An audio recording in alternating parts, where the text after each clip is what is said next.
Hello friends, welcome back to English with Asha ma'am. आज फिर से आपके लिए एक इंटरेस्टिंग स्टोरी लेकर आई हूँ। इसका टाइटल है a crow in the house. Crow means कौवा, हाउस घर, एक कौवा घर के अंदर। और ये लिखी गई है फेमस राइटर रस्किन बॉन्ड के द्वारा। इस चैनल पर और भी स्टोरीज हैं जो रस्किन बॉन्ड ने लिखी हैं, तो वो डिस्क्रिप्शन में आपको उनके लिंक्स दे दूंगी, अगर आप चाहते हो तो वहां से देख सकते हो। तो आइए आज की स्टोरी शुरू करते हैं। The young crow had fallen from its nest. Young crow means युवा कौवा, छोटा कौवा। had fallen गिर गया था, from its nest अपने घोंसले से, and was fluttering about on the road। और fluttering का मतलब है फड़फड़ाना, और अबाउट हो गया इधर उधर फड़फड़ा रहा था। ऑन द रोड, रोड के ऊपर, सड़क के ऊपर। In danger of being crushed by a cart or a tonga। in danger खतरे से, of being crushed कुचले जाने से। ठीक है, क्रश मतलब कुचलना, तो कुचले जाने के खतरे से। by a cart किसी भी गाड़ी द्वारा, और a tonga किसी रिक्शा द्वारा, और seized by a cat। seize मतलब झपटा, झपटना, तो यह एक बिल्ली के झपटे जाने से। ये और भी सेंटेंस अभी खत्म नहीं हुआ है। When I picked it up, जब मैंने उसको उठा लिया, picked it up ऊपर उठा लिया, and brought it home। bring का past tense है brought, ले आया, it home मतलब उसे घर ले आया। अब बहुत लंबा सेंटेंस है, आइए इसको पूरा समझते हैं क्या है। इकट्ठे पहले एक बार इसको पढ़ लेती हूँ। The young crow had fallen from its nest and was fluttering about on the road. एक युवा कौवा अपने घोंसले से गिर गया था और सड़क पर इधर उधर फड़फड़ा रहा था। In danger of being crushed bye a cart और अ टोंगा और सीज्ड बाय अ कैट। किसी गाड़ी या तांगे से कुचले जाने या बिल्ली द्वारा पकड़े जाने के खतरे से वो इधर उधर फड़फड़ा रहा था रोड में। When I picked it up and brought it home, जब मैंने उसे ऊपर उठा लिया और घर ले आया। यहाँ पे picked और brought ये दोनों verbs हैं जो कि सेकेंड फॉर्म में है, तो ये हमारा सेंटेंस जो है पास्ट इंडेफिनिट, जिसको सिंपल पास्ट भी कहते हैं, जिसमें वर्ब की सेकेंड फॉर्म लगती है, उसमें हमारा ये वाला सेंटेंस है। It was in a sorry condition. Condition means हालत, और सॉरी हो गया बहुत ही खराब। तो उसकी जो हालत थी वो बहुत खराब थी, और ये जो कौवा था बहुत ही खराब हालत में था। Beak gaping and head dropping. Beak means चोंच, गेपिंग मीन्स खुली रहना, तो उसकी चोंच जो है वो खुली हुई थी, मुंह खुला हुआ था। एंड हेड ड्रॉपिंग, और जो हेड है उसका सिर था वो बार बार ढलक रहा था एक तरफ को। And we did not expect it to live. अब यहाँ पे जो वी है, क्योंकि वो उसको घर ले आया है, जो भी यहाँ पे कहानी सुना रहा है, तो वी मीन्स वो लड़का और उसके घर वाले जो घर में रह रहे हैं। एक्सपेक्ट मीन्स उम्मीद करना, और लिव जीवित रहने की। तो यहाँ पे we did not expect it to live, इसका मतलब है कि हमें उस कौवे के जीवित रहने की कोई भी उम्मीद नहीं थी। We did not expect it, it जो प्रोनाउन है वो कौवे के लिए यूज किया गया है, कि हमको उस कौवे के जीवित रहने की कोई भी उम्मीद नहीं थी, क्योंकि उसकी बहुत ही खराब हालत है। But grandfather and I did our best. तो यहाँ पे जो नैरेटर है आई, ये रस्किन बॉन्ड खुद हैं, वो कहते हैं कि लेकिन ग्रैंडफादर मेरे दादाजी, एंड आई और मैंने, डिड आवर बेस्ट हमने अब सबसे अच्छा किया, मतलब जितना हो सकता था उतना अच्छा किया। To bring it round, to bring round ये एक फ्रेज है, इसका मतलब होता है किसी को होश में लाना, कॉन्शियसनेस गेन करना। तो यहाँ पे है कि मेरे दादाजी ने और मैंने पूरी कोशिश की जितना हो सका कि हम उस कौवे को होश में लाएं। We fed it by prising its beak gently. अब फीड का पास्ट टेंस हो गया फेड, हमने खाना खिलाया उसको बाय प्राइजिंग। ये एक वर्ब है, इसका मतलब है कि जोर लगाकर खोलना। ठीक है, प्राइजिंग जोर लगा के खोलना, इट्स बीक उसकी चोंच को, जेंटली आराम से, धीरे से, नाजुकता के साथ। Open with a pencil. So क्या है कि उसकी जो बीक थी, चोंच थी, उसको हम आराम से खोलते थे विद अ पेंसिल, एक पेंसिल की हेल्प से। Pushing in a little bread and milk, और उसकी चोंच के अंदर डालते थे थोड़ी सी ब्रेड और दूध। And then removing the pencil to allow it to swallow, और उसके बाद रिमूविंग हटा देते थे पेंसिल को ताकि उसको मदद मिल सके स्वॉलो मतलब निगलने की। तो जो भी उसके मुंह में डाला है उसके बाद पेंसिल से उसको ओपन करते थे और बाद में पेंसिल हटाती ताकि उसको मदद मिले कि वो आराम से जो चीज उसके मुंह में डाली है उसको वो निगल भी सके। छोटा ही है वैसे भी कौवा। वी वेरीड दिस डाइट, तो ये जो उसकी खुराक थी डाइट, अभी तो हमने उसको क्या दिया था, ब्रेड और दूध। वेरीड हमने इसमें बदलाव लाया, वेराइटी लेकर आए, वेराइटी वर्ड से बना है varied. We varied this diet, इस डाइट को थोड़ा चेंज किया विद ओकेजनल डोजेस। तो ओकेजनल है कि कभी कभार, डोजेस तो उसके जो डोज थे, खुराक थी, वो हमने चेंज किए। और क्या दिया उसको, grandmother's home made plum wine, जो रस्किन बॉन्ड की दादी घर में ही प्लम की वाइन बनाती थी, तो वो भी उसको बीच बीच में दिया। एंड एज अ रिजल्ट, और इसके परिणाम स्वरूप, तो इसका रिजल्ट क्या रहा, इसका परिणाम क्या रहा, the young crow was soon on the road to recovery, तो जो युवा कौवा था वो जल्द ही ठीक होने की राह पर था। मतलब कि रोड टू रिकवरी मीन्स उसने धीरे धीरे करके ठीक होना शुरू कर दिया, उसकी हालत में सुधार आना शुरू हुआ। He was offered his freedom, तो उसको पेशकश की गई उसकी स्वतंत्रता की। ऑफर्ड मीन्स पेशकश करना, और फ्रीडम होता है स्वतंत्रता। मतलब कि कौवे को हमने कोशिश की कि वो अपना जंगल में उड़ जाए, but he did not take it, लेकिन उसने अपनी स्वतंत्रता नहीं ली। इंस्टेड, इसके बजाय, he made himself at home, तो उसने अपने आप को घर में ही, घर जैसे ही एक सदस्य की तरह बना दिया। इन द हाउस, अपने घर में। तो क्या है, instead he made himself at home in the house, उसने अपने आप को हमारे घर में बहुत ही कंफर्टेबल बना दिया कि जैसे उसी का अपना घर हो। Grandmother, aunt Mabel and even some of grandfather's pets objected. Objected मतलब विरोध करना, आपत्ति जताना। तो किन किन लोगों ने इसका विरोध किया, एक तो ग्रैंड मदर दादी ने, आंट मेबल उसकी आंटी मेबल ने, और जो ग्रैंडफादर थे उसके दादा थे, उनके बहुत सारे पालतू चिड़िया और कुछ जानवर उनके साथ उनके जू में रहते थे। रस्किन बॉन्ड के जो दादाजी थे उनका एक प्राइवेट जू भी था, चिड़ियाघर, जहां वो अलग अलग टाइप की चिड़िया रखते थे और कुछ जानवर भी पालतू रखते थे। तो उन्होंने भी ऑब्जेक्ट किया, विरोध जताया। But there was no way, लेकिन कोई भी रास्ता नहीं था, of getting rid of the bird. Getting rid of, इसका मतलब होता है कि छुटकारा पाना। तो कोई भी रास्ता नहीं था उस चिड़िया से छुटकारा पाने का, और वो चिड़िया कौन है, वो कौवा। He took over the administration of the house. Took over means अपने हाथ में ले लिया, खुद संभाल लिया। एडमिनिस्ट्रेशन होता है प्रशासन, ऑफ द हाउस घर का, तो उसने घर का जो प्रशासन था उसको अपने हाथों में ले लिया। We were not sure that he was male but we called him Caesar, तो हमने उसको कहलाना, उसका नाम पुकारना शुरू कर दिया Caesar. We were not sure, हम लोग निश्चित नहीं थे, पक्का यकीन हमें नहीं था, दैट ही वॉज मेल, कि वो एक मेल है, मेल कौवा है, लेकिन फिर भी हमने उसका नाम तो मेल जैसे नाम होते हैं सीजर, वो रख दिया। Before long Caesar was joining us at meal times. Before long का मतलब होता है नियर फ्यूचर या जल्दी ही, तो यहाँ जल्द ही क्या हुआ, Caesar was joining us at meal time, जब भी खाने का समय होता तो सीजर भी हमारे साथ बैठ जाता, हमको ज्वाइन कर लेता।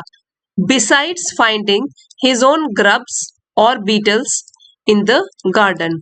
बिसाइड्स मीन्स इसके अलावा, finding his own grubs, now grubs का मतलब होता है कि छोटे छोटे कीड़े मकोड़े जो अंडे से अभी बाहर आए हैं, तो वो भी पहले खाता था। और बीटल्स, तो बीटल्स भी एक तरीके का कीड़ा होता है, तो यहाँ पे मतलब है कि अपने वो कुछ कीड़े मकोड़े तो अपने आप खा लेता था, और साथ में जब हमारा खाने का टाइम होता था तो भी वो हमको ज्वाइन कर लेता था इन द गार्डन, मतलब बगीचे में खाता था पहले और फिर हमको भी ज्वाइन कर लेता था जब हम खाने के लिए बैठते थे टेबल पे। He danced about on the dining table and gave us no peace. तो वो डांस्ड अबाउट मतलब उड़ता रहता था, अबाउट मीन्स इधर उधर, तो नाचता रहता इधर उधर, फुदकता रहता इधर उधर, ऑन द डाइनिंग टेबल के ऊपर, and gave us no peace, हमको कोई शांति नहीं देता, अनटिल जब तक he had been given his small bowl of meat and soup and vegetables, जब तक कि उसे दिया न गया हो छोटा कटोरा मीट से भरा हुआ जिसमें कि सूप भी हो और वेजिटेबल्स सब्जियां भी हो, तब तक वो क्या करता, हमको चैन से खाने भी नहीं देता। पीस मतलब चैन, शांति। He was always restless, always means हमेशा, रेस्टलेस मतलब बेचैन रहता। फिजेटिंग अबाउट, फिजेट का मतलब फिजेट मीन्स हमेशा हिलते डुलते रहना, जैसे कभी पंखों को हिला रहा है, कभी पंजे हिला रहा है, इसको बोलते हैं फिजेट, मतलब चैन से ना बैठना, कुछ ना कुछ करते रहना। फिजेटिंग अबाउट तो कुछ ना कुछ करता रहता था। इन्वेस्टिगेटिंग थिंग्स, जांच पड़ताल भी करता रहता था चीजों की। सो पूरी लाइन का मतलब है हमेशा वो बेचैन रहता और हमेशा चीजों की जांच पड़ताल करता रहता और हिलता हिलता डुलता रहता। He would hop across a table, तो हॉप का मतलब होता है फुदक फुदक के चलना, छोटा छोटा जंप लगा के, अक्रॉस एक सिरे से दूसरे सिरे तक, तो वो क्या करता, फुदक फुदक के चलता रहता टेबल के एक सिरे से दूसरे सिरे तक।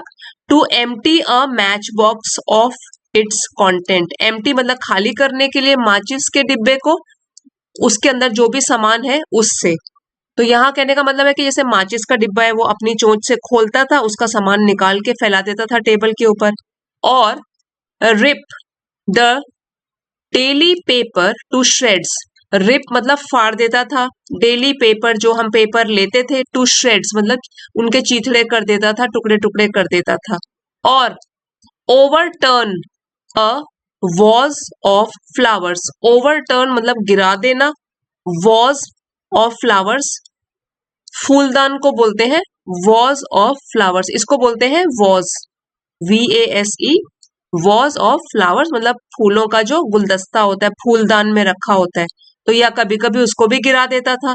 और tug at the tail of one of the dogs, तो टग का मतलब होता है खींचना, खींचता था, द टेल पूंछ, of one of the dogs, तो कई डॉग्स थे जो दादाजी के उसके दादाजी के, तो रस्किन बॉन्ड के दादाजी के बहुत सारे डॉग्स थे, उनमें से किसी भी एक डॉग की वो पूंछ खींच देता, तो ऐसी शैतानियां वो दिन भर करता रहता। That crow will be the ruin of us, ruin का मतलब होता है बर्बादी। ग्रम्बल्ड ग्रैंडमदर, और ग्रम्बल्ड होता है बड़बड़ाना, बुदबुदाना अपने मुंह के अंदर, तो जो उनकी दादी थी वो कहती है कि ये जो कौवा है ये हमारी बर्बादी का कारण बन जाएगा या हमें बर्बाद कर देगा, तो बड़बड़ाती थी दादी। Picking marigolds of the carpet, picking उठाते हुए, और मैरीगोल्ड फूल होता है तो फूलों की पंखुड़ियां उठाते हुए, of the carpet, carpet means गलीचा जो कि हम फ्लोर पे बिछाते हैं, तो कारपेट से मैरीगोल्ड जो फूल है उनके टुकड़ों को उठाते हुए और चिढ़ते हुए बड़बड़ाती थी, बुदबुदाती थी कि ये जो कौवा है ये तो हमको बर्बाद कर देगा। Can't you keep him in a cage, फिर वो पूछती है कि क्या आप इसको एक पिंजरे में नहीं रख सकते, केज मीन्स पिंजरा, ताकि ये बंद रहे और इतनी शैतानी ना करता रहे दिन भर। We did try keeping Caesar in cage, did try means हमने जरूर कोशिश करी, कीपिंग रखने की, सीजर कौवे का नाम है, सीजर को एक पिंजरे में रखने की हमने जरूर कोशिश करी, but he was so angry and objected with such fierce cawing and flopping, so he was so angry मतलब इतना क्रोधित हो गया, उसको इतना गुस्सा आ गया, एंड ऑब्जेक्टेड उसने इतना विरोध किया, क्या क्या करके, विद सच फियर्स कॉइंग, कॉइंग मतलब कौवे की आवाज होती है काऊ काऊ करना, और बहुत जोर जोर से चिल्लाया, और फ्लैपिंग मतलब उसने पंख फड़फड़ाए, that it was better for our nerves, कि वो हमारी नसों के लिए बेहतर रहता एंड पीस ऑफ माइंड, दिमाग की शांति के लिए बेहतर बेहतर रहता to give him the run of the house, कि हम उसको उस पिंजरे से निकाल देते और घर से बाहर प्रकृति में रख देते, run of the house. He did not show any inclination to join the other crows in the banyan tree, उसने बिल्कुल नहीं दिखाया कोई भी झुकाव या रुचि, इंक्लिनेशन रुचि, to join the other crows, कि दूसरे क्रोज के साथ मिलकर रहे इन द बैनियन ट्री, जो बरगद का पेड़ था बाहर। Grandfather said this was because he was really a jungle crow, तो दादाजी ने कहा कि ऐसा ये इसलिए कर रहा है बिकॉज क्योंकि ये सचमुच में रियली एक जंगली कौवा है, अ रेवन ऑफ सॉर्ट्स। और रेवन हम कौवे के लिए यूज करते हैं ये वाला वर्ड, अ रेवन मतलब एक कौवा, ऑफ सॉर्ट्स मतलब ऑफ अ काइंड, एक प्रकार का कौवा, और वो भी जंगली कौवे की वेराइटी। एंड प्रोबेबली शायद felt a little contemptuous of very ordinary carrion crows. A little means थोड़ा, कि शायद वो थोड़ा बहुत फील करता था कंटेम्पचुअस, इसका मतलब होता है तिरस्कार पूर्ण या उसको छोटा महसूस होता था, of very ordinary carrion crows.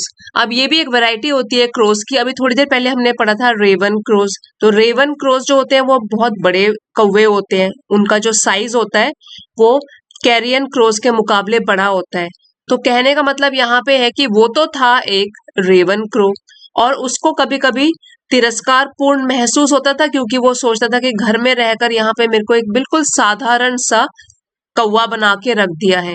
But it seemed to me that Caesar, having grown used to living with humans on equal terms, लेकिन ये महसूस होता था, इट सीम्ड ऐसा महसूस होता था मुझे, टू मी दैट सीजर, कि जो सीजर है ये कौवा है, हैविंग ग्रोन यूज्ड टू, कि इसको आदत पड़ गई है, to living with humans, humans मतलब मनुष्यों के साथ रहने की, ऑन इक्वल टर्म्स, कि जैसा वो रह रहे हैं वैसे कौवा भी रह रहा है, जैसे खा रहे हैं तो वो भी उनकी टेबल में मिलके खा रहा है, तो इसकी उसको आदत पड़ गई है।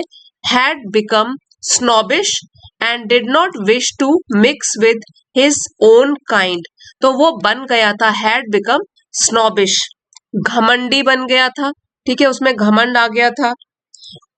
एंड डिड नॉट विश, और तब उसको बिल्कुल भी चाह नहीं रही थी कि वो मिक्स हो जाए, वो घुल मिल जाए अपनी ही प्रजाति के कौवों से, क्योंकि वो अब घर में रहने लग गया है तो फिर अब वो बन गया है थोड़ा सा घमंडी, उसको इतना प्यार मिल रहा है, खाने को मिल रहा है, सब ऐशो आराम मिल रहे हैं। He would even squabble with Harold the hornbill, और स्क्वॉबल का मीनिंग होता है ऊंची आवाज में जोर जोर से झगड़ा करना, तो वो क्या करता था, इवन झगड़ा भी करता था, किसके साथ, हॉर्नबिल के साथ। तो हॉर्नबिल भी एक तरीके की चिड़िया होती है जिसकी लंबी चोंच होती है, मुड़ी हुई और लंबी चोंच होती है, तो यहाँ तक कि वो हैरल्ड, हैरल्ड इसका नाम है क्योंकि जो ग्रैंडफादर के जू में जितने भी पशु पक्षी रहते हैं उन सबको उन्होंने नाम दिया हुआ है, तो जो हॉर्नबिल है उसका नाम है हैरल्ड। तो वो क्या करता था, हैरल्ड के साथ कई बार ऊंची ऊंची आवाज में काऊ काऊ करके झगड़ा भी करता था।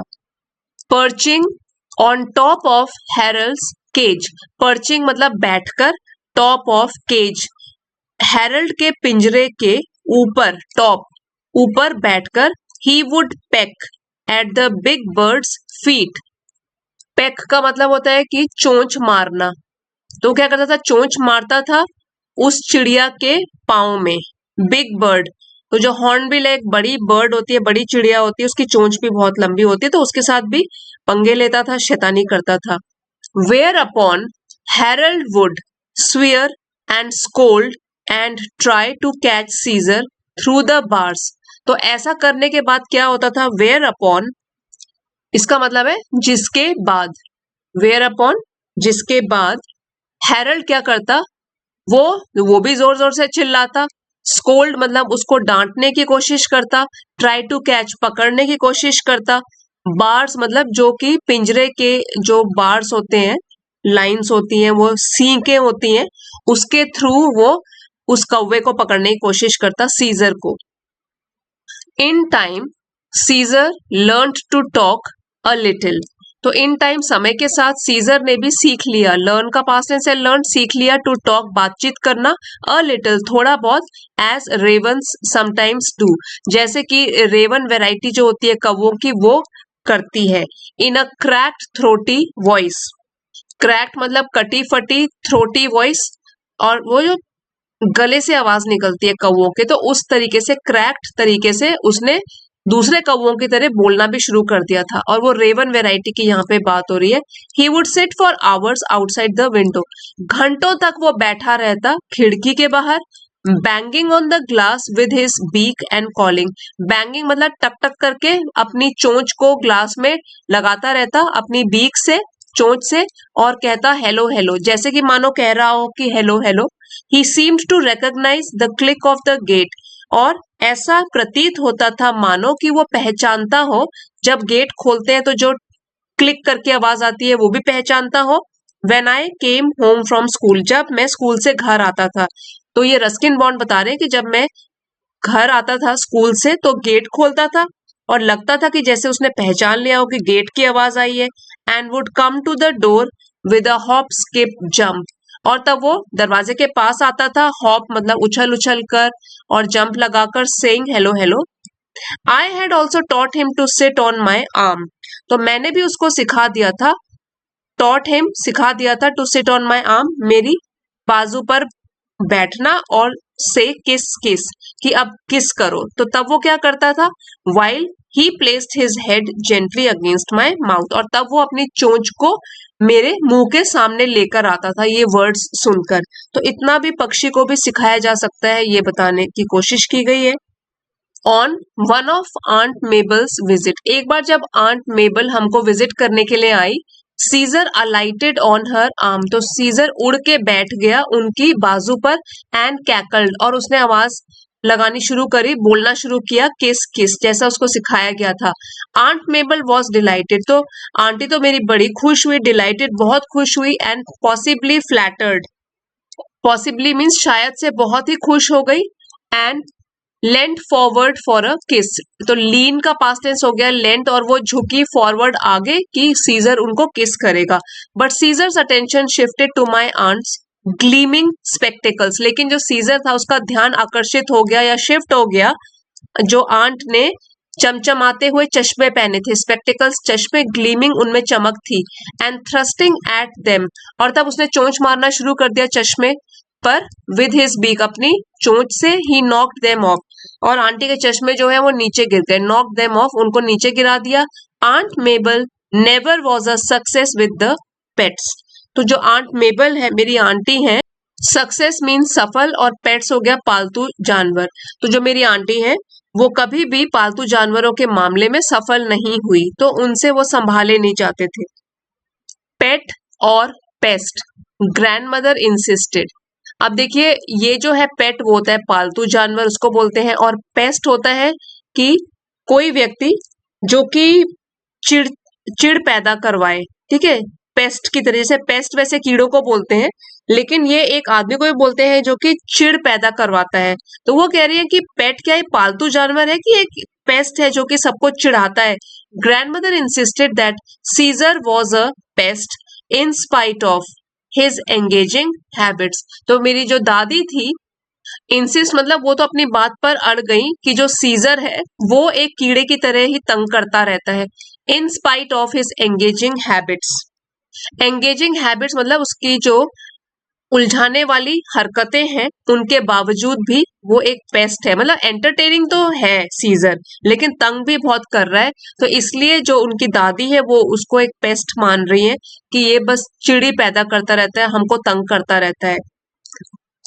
If he had restricted his activities to our own house, तो अगर उसने रेस्ट्रिक्ट सीमित रखी होती या पाबंदी लगाई होती, अपनी जो भी गतिविधियां करता था, शैतानियां करता था, टू आवर ओन हाउस, हमारे ही घर में, it would not have been so bad, तो इतना बुरा नहीं होता।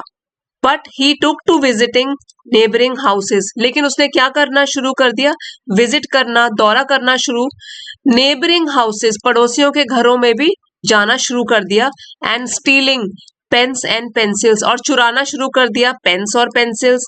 हेयर रिबन्स, बालों में जो रिबन बांधे जाते हैं वो, कोम्स, कंघियां, कीज, चाबियां, शटल कॉक्स जिससे बैडमिंटन खेलते हैं तो shuttle Kock.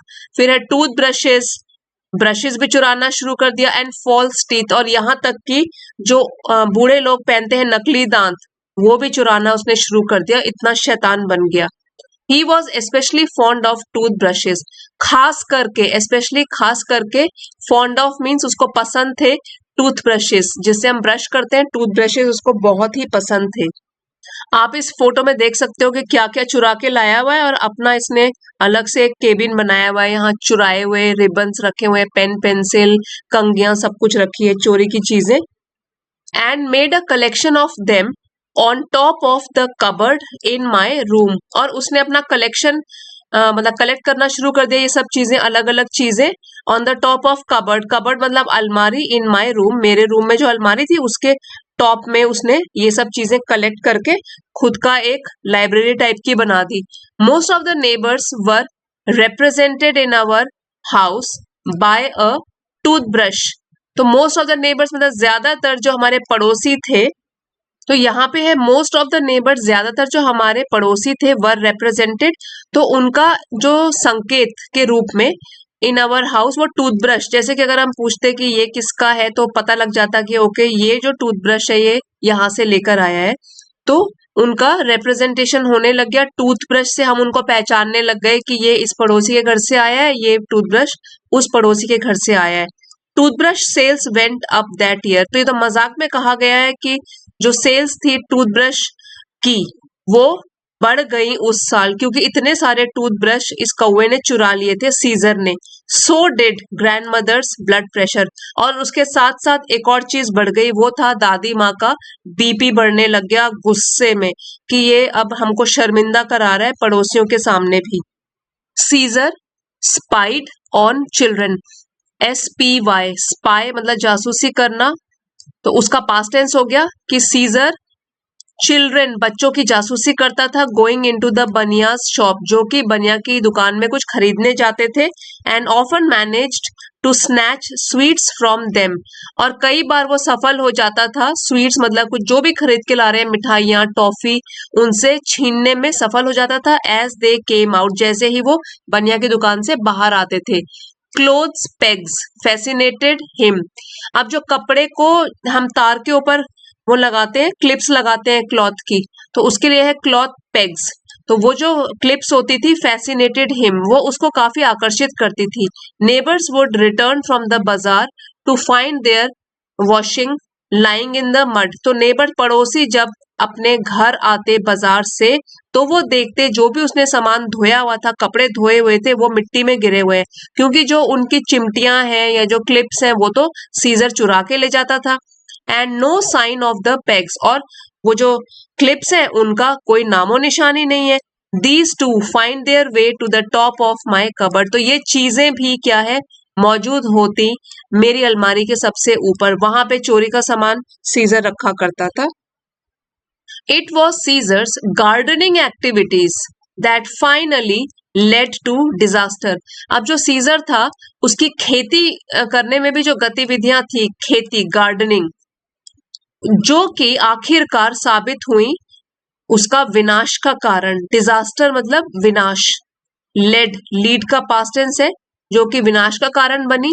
He was helping himself to our neighbour's beans when a stick was flung at him, तो हेल्पिंग हिमसेल्फ है मतलब खा रहा था एक बार वो नेबर पड़ोसियों की बीन्स, बीन्स सब्जी है। When a stick was flung at him, जब उसके ऊपर एक छड़ी उछाल के चलाई गई, ठीक है, फ्लिंग मतलब उड़ाना, उड़ा के उसके ऊपर एक छड़ी किसी ने फेंकी। ब्रेकिंग हिज लेग, जिसके जिसके कारण उसका पांव जो है वो टूट गया।